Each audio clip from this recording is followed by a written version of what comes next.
YouTube viewers, we missed you. Hey guys, I just got myself some new video editing software, which means I can do this and this.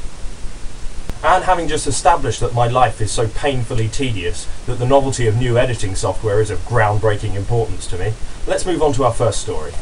Somebody massacred 54,000 bees after he was stung once while trying to steal honey. Police have released CCTV footage of the culprit moments before the incident took place. Cubby, little cubby, all stuffed with blood. Only joking. The reality is that it was a 17-year-old kid and he used a petrol bomb.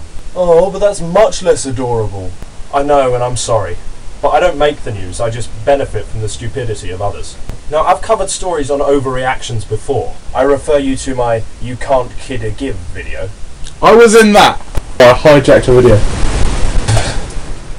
I'm doing it again, just so I can stay in it. Can you please keep this bit in? No, we won't keep it in. But this takes the top spot in my opinion. It's a lot like this situation.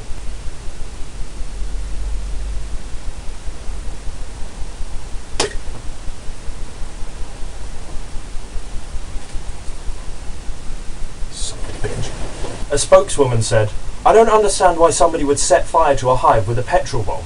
A lot of time and effort went into it." Well, that's not true. You take a bottle, fill it with alcohol, put a rag in it, and you're done. The story also said that the kid was smoking weed before the attack, which doesn't really give weed a very good rap. But I think it says more about the type of weed that he was using. If it was decent weed, he wouldn't have been able to make a petrol bomb. If it was decent weed, he'd be looking at the bottle trying to figure out how far he can get his tongue in there before it gets stuck.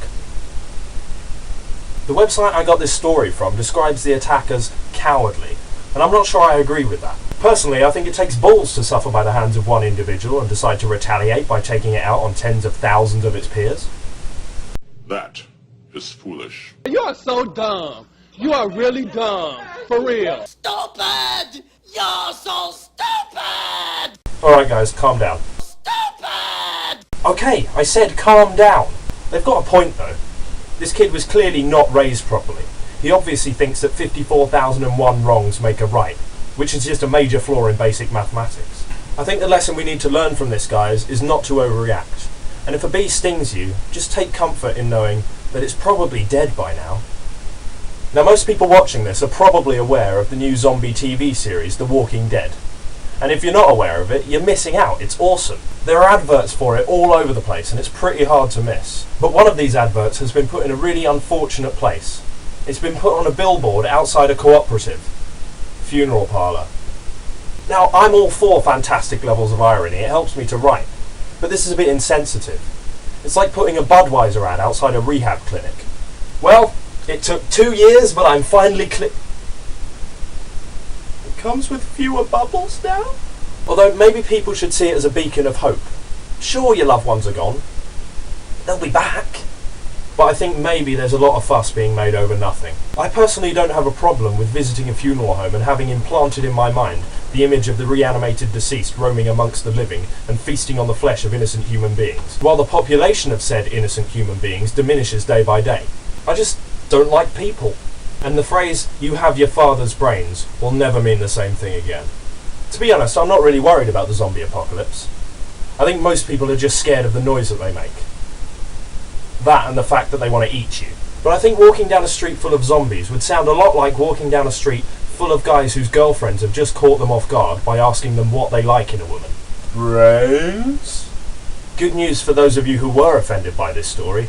Complaints have been made, apologies have been issued, and the advertising firm's employees have been discouraged from hanging around outside the funeral parlour wearing ketchup on their faces going, To be honest, I think it's a pretty good thing to create balance. The story of a collective of humans struggling for survival is juxtaposed by the undead struggle for survival in a new environment where they're merely an evolutionary catalyst. It's a narrative of group cohesion and dynamics in a universe where it's safe to say that regard for your fellow man is sincerely lacking, which equals or maybe surpasses Co-op's mission statement as a franchise which focuses on world improvement via nature conservation and human generosity. It just balances things out. And I think the one thing we should take away from this is The Walking Dead is fucking awesome and you should watch it. Nerdgasm of the day. Okay guys, welcome to the first ever Nerdgasm of the day, where I just give you some links to things that have made me nerdgasm recently. As it's the first edition, I'll give you 2 nerdgasms for the price of 1. The first one is of a lamb that was born looking like a puppy. I nerdgasmed over this because it's basically a huge leap in evolution, and this lamb, if it's allowed to breed, could prove to be the model for a new evolutionary branch. Also, I love that this website had to get a vet to tell them that it's impossible for a sheep to give birth to a dog. The second link is about a breakthrough in the field of physics. They've managed to create a new type of light using superphotons.